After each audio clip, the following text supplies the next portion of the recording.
Hello everyone and welcome back to a brand new video and welcome to round 13 of season 6 of the F124 Haas driver career mode. Yes, we're back this weekend here at the Temple of Speed for the Italian Grand Prix. If you missed out on the video that went live a few days ago from Belgium, I would highly recommend going back and checking it out as well. It's safe to say this season has been pretty wild and pretty unpredictable up to this point, and things are about to get even weirder because we have had some rule changes confirmed ready for next season, and I've genuinely never seen this before inside a game, any of the F1 games.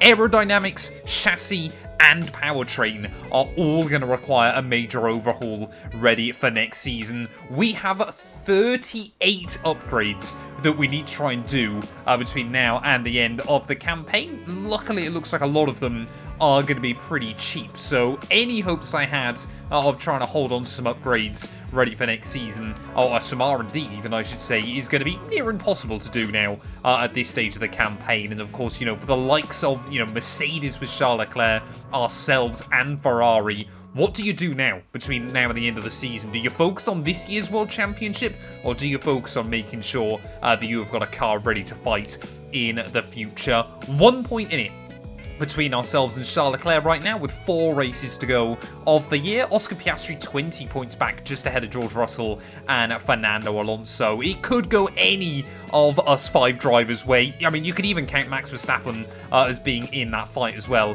if he can get a couple of good results under his belt. 4 DNFs for the Dutchman so far this year, though. But, you know, sprinkle that in with 1 win and 4 second places. I think if Red Bull can sort out their reliability, he is definitely still in the fight between now and the very end. But yeah, of course, if you're new, please do make sure you get yourself subscribed for more Formula 1 content, especially as we approach, you know, the real-life 2025 season and the F125 game. As well, if you're enjoying the videos and you want to help support us just that little bit more, consider clicking the join button. You get early access to every video on the channel at the moment that is released, as well as a few extra perks. So yeah, consider doing that for just £1 a month. But anyway, let's head out then onto the circuit here in Monza. For over a century, the Temple of Speed has all come down to moments like this. Driver versus the stopwatch to set the grid for the Grand Prix. It is qualifying at Monza. Well, I'm not a betting man, but if I was, I think today is going to be between Ferrari and Haas. Obviously, that Ferrari power unit is very, very good top end anyway inside this game. But hopefully it's going to give us that extra bit of performance as well. So yeah, I would expect it to be between our 2 teams. No idea why I've started the lap with only half a charge of battery. That is rather peculiar. But of course, yeah, we took our first pole position of the year last weekend in the Ardennes Forest. Let's see if we can try and get another one here today. There is immediately Ferrari, once again, Oscar Piastri. You know, he is not out of this championship fight. He has been brutally consistent. You know, hasn't been that flashy, though, in kind of... Oscar Piastri this season has done exactly how I would expect Oscar Piastri to do to get himself into a championship fight. Hasn't been flashy, hasn't, you know, been, you know, a superstar kind of, you know, filling up the headlines and things like that. Has just got the job done week in, week out. And suddenly you get very late on in the year and kind of go, hang on a minute, he's a much bigger threat than anybody realised. As he makes his way down through Ascari, though. Once again, McLaren, they seem to have had a bit of a resurgence of form in recent races. Lando, Norris looking very competitive there. 1 more corner to go then. The fearsome Parabolica, or the Alboreto curve, as sometimes it's known now. Try and use the battery out the final turn. We've just got no deployment left. It is going to be P6 when we cross the line. We got a bit screwed over there before the lap even begun. Well, it certainly hasn't happened often this year, but Pierre Gasly out-qualifying us then. He will line up in P3, ready for the GP, but my prediction was correct then. It is going to be Ferrari and Haas right at the front of the order there, but Lando, Norris, Charles Leclerc not a million miles away either. Could we see Enzo Fittipaldi get win number 2 of the year? I mean, surely Ferrari have to start playing number 1 driver at this point of the campaign, but they've got a front row lockout here in Monza. Can they win again in front of the Tifosi? Welcome to the venue of evocative corner names like Parabolica, which was renamed in 2021 to Curva Alboreto in honour of Italian motorsport legend Michele Alboreto. It's a fitting tribute to him here at Monza, ahead of the Italian Grand Prix. The Rettifilo, Ascari, Curva Grande, the Parabolica, names to get you excited. This is Monza, where we are full throttle for 80% of the lap.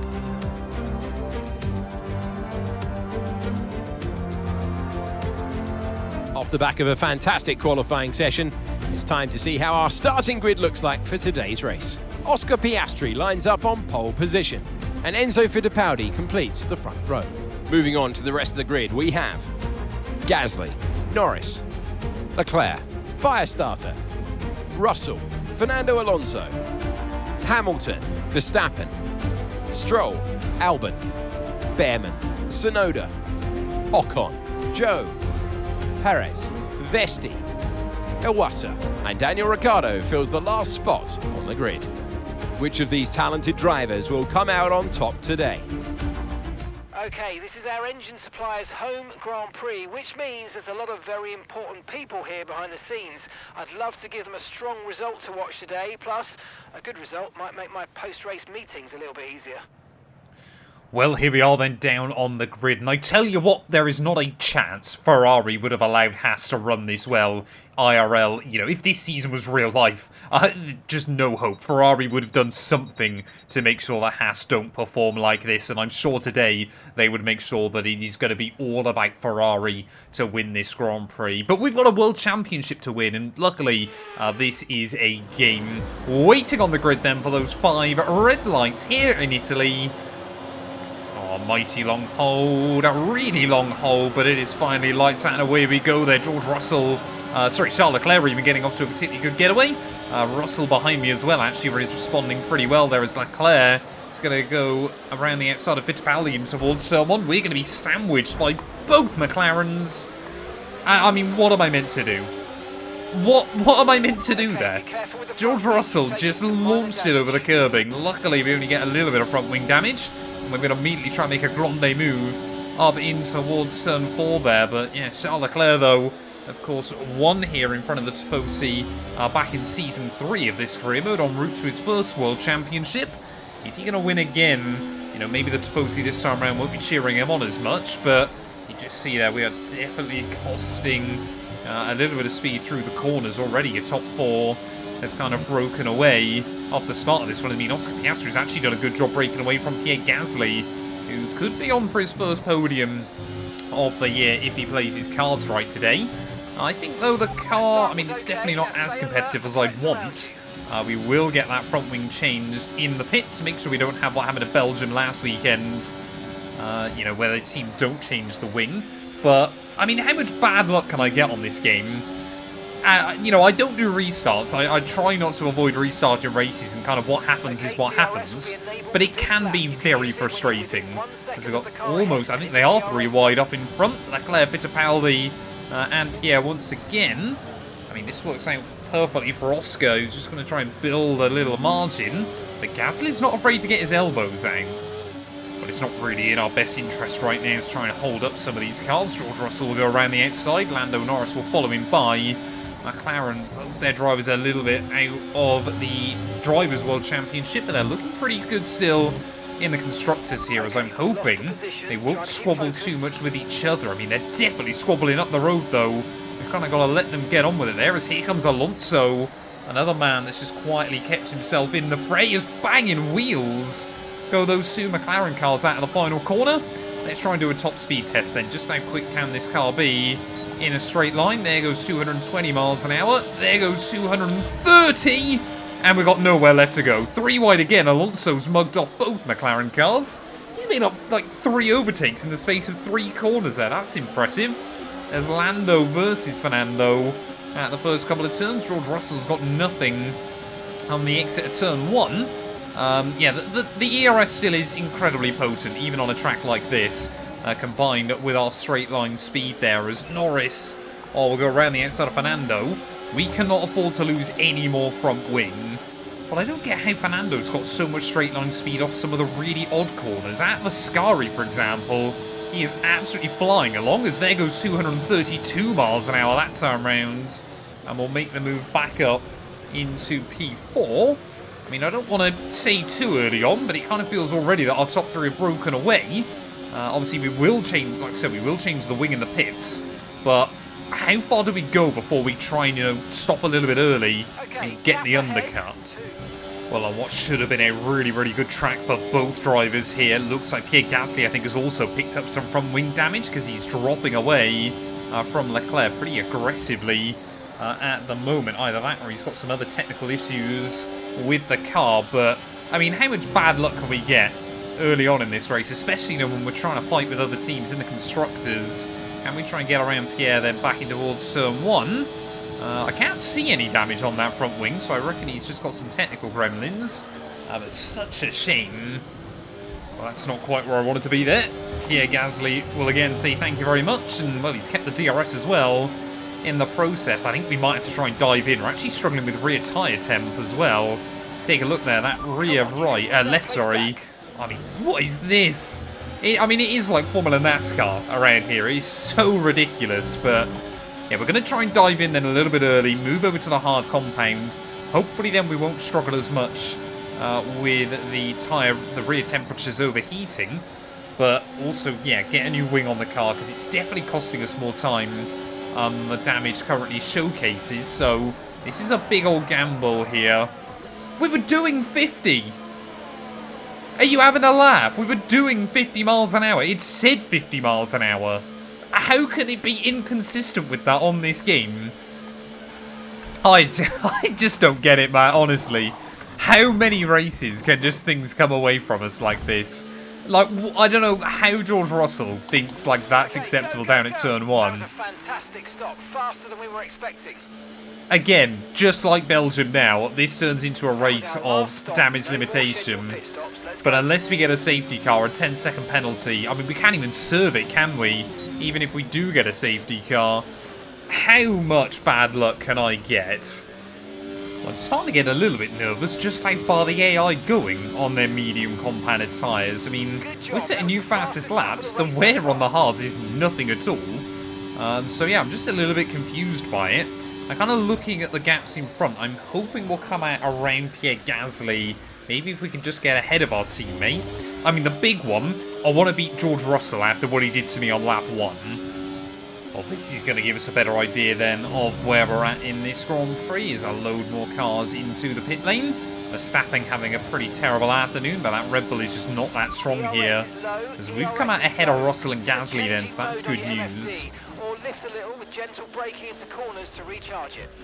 I mean, we've come out 8 seconds behind Oscar Piastri, so we need to try and close up to him to have the gap over George Russell. But, you know, we're 5 seconds clear of Pierre. That is doable inside the last 13 laps. But as the rest of our runners then peel into the pit lane, we should, I think, come out around Charles Leclerc in this Grand Prix. There is Fittipaldi, there is Charles Leclerc then. So we are going to be just inside his DRS range. Get to Russell down to just 3.3, so he's going to be fast. But it might genuinely now be in our best interest to work with Charles towards the end of the race to try and get that gap up. Seems very odd suddenly. I mean, for him, it probably makes sense to back me up more. But the AI don't think like that. Well, we have to start thinking strategically towards the end of this GP. And you can see the gap now to Pierre Gasly up to 6.5 seconds because he is too busy fighting with Lando Norris behind him. What I need to do, though, is actually try, get around Leclerc and get into the range of Enzo Fittipaldi, because that could be really useful in these next few laps as well. I mean, Ferrari, their pace today, I only really seen this kind of dominance from them back in Barcelona, where they bagged a 1-2. But, I mean, a 1-2 for them here would be the dream. Well, we've just got to try and sneak inside the range there of Enzo. We have just about done so.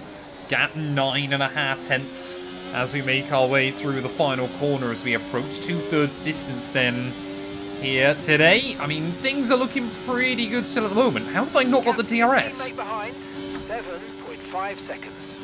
I'm adamant the DRS detection point isn't where it says it is.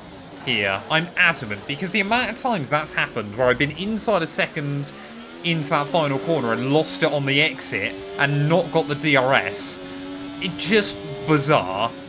Well, I'm sure Ferrari will have informed Enzo Fittipaldi just not to fight me, just let us go by if we try and make the move, because we are not a threat to Ferrari for their 1-2 this afternoon. I'm still far more interested in George Russell. That gap now up over 5 seconds, it could be 6. By the time we get back towards someone, there is around the outside of the Brazilian. Really good job. Oh, come on, try and get this car slowed down into the apex. We just about miss out, but as we put the power down on the exit, we are up into second. Well, I can just see Oscar Piastri up in the distance right now. They're certainly not going to get to him by the end of the race unless something crazy happens. But we've just got to be careful. We've got to be strategic with Enzo Fittipaldi. You can see the gap to George Russell up to 6 seconds. We've just got to let him go. We've got to work with him here to try and pull away that gap to the cars behind. Sadly, the AI won't be as strategic as I want to be, but we can certainly try and make it work. Well, I'm pretty certain the gap to Pierre Gasly is still going up a little bit further behind, so as long as we keep doing this with Enzo, we are just pulling away from George Russell there. Of course, he's got no one to work with at this stage of the Grand Prix. Charles Leclerc a little bit too far in front. Lando Norris' teammate a little bit too far behind. And you can see every other lap we pull about a second on him. That won't be enough by the end of the race.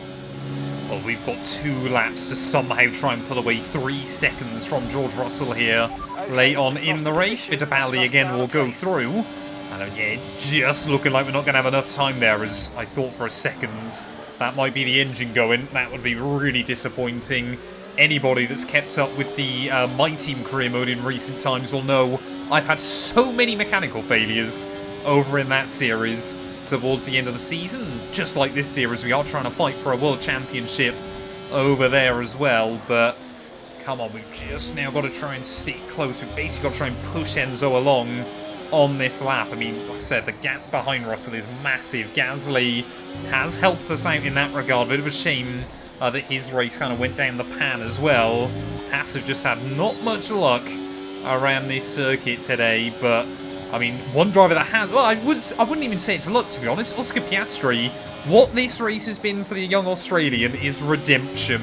He deserved the win last season. He dragged that car well beyond where it should have been during that Grand Prix. And of course, you know, we had bigger things on our mind. We absolutely snatched it from him on the very last lap there. Denied Ferrari a home race win. Oscar Piastri, I can't think of anybody else who deserves a win more around this circuit today than he does. And, you know, we said early on, he hasn't been flashy. He hasn't created headlines this season. This result today will be a headline result. It showcases to everyone that he and that team, they can compete for a Formula 1 World Championship this season. He's going to slash the gap both to myself and to Charles Leclerc in the World Championship. Little mistake through the first chicane there. Yeah, any kind of hope we had left then has completely gone. This is now about bringing the car home in, I believe, what will be P5 come the checkered flag. But for Ferrari, this is always the circuit they want to win at. They won in Barcelona. They won back at Monte Carlo as well. And today, they are about to get win number 3 of the year on the board. 3 races left. And Ferrari, despite losing myself, despite losing Charles Leclerc, they have found a new star through the final corner. It is going to be Oscar Piastri that is going to storm to victory here at Monza. He took pole position. He held the lead off the start. He has never looked back. He has never been under pressure. Oscar Piastri is going to win the Italian Grand Prix. The Tifosi will go wild. We come through for P2 on the road, but in the end, it is only P5. He'd won a sprint before, but now it's time for Grand Prix success. Oscar Piastri takes the win. And that's 2 wins in a row now, of course. And it marks the fact that it's not a fluke. So, you know, their head's in the right space. What more can we see going forwards?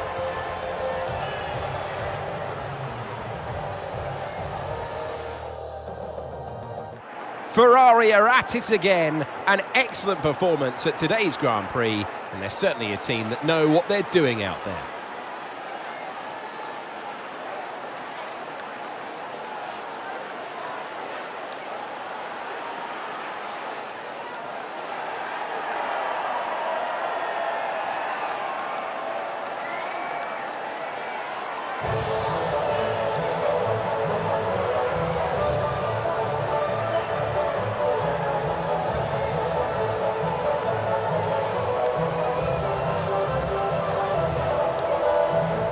Well, there we are then, the end of the Italian Grand Prix. Oscar Piastri takes the victory. Enzo Fittipaldi will make it a Ferrari 1-2 there. And one of their former drivers, the man that we thought would be with Ferrari forever, joins them on the podium. He knows how special it is to be a part of that team and winning around this venue. We finished just behind George Russell in the end, 2.5 seconds back. Honestly, I'm not sure how he didn't get a penalty for his antics early on there. And Lando Norris just got Pierre Gasly come the checkered flag. Williams, they get both cars into the points again for the second time in, what, 3 Grand Prix? So they are having a real resurgence of form there, as neither Red Bull or Lewis Hamilton able to score come the checkered flag. What does that do to our championship standings, though? Well, it means that Leclerc's gap at the top has been opened up to 5 points. Oscar Piastri only a further 5 behind. Russell is hanging on in there at the moment, and Alonso, well, his championship hopes starting to fade away yet again. It always seems to be the case for Fernando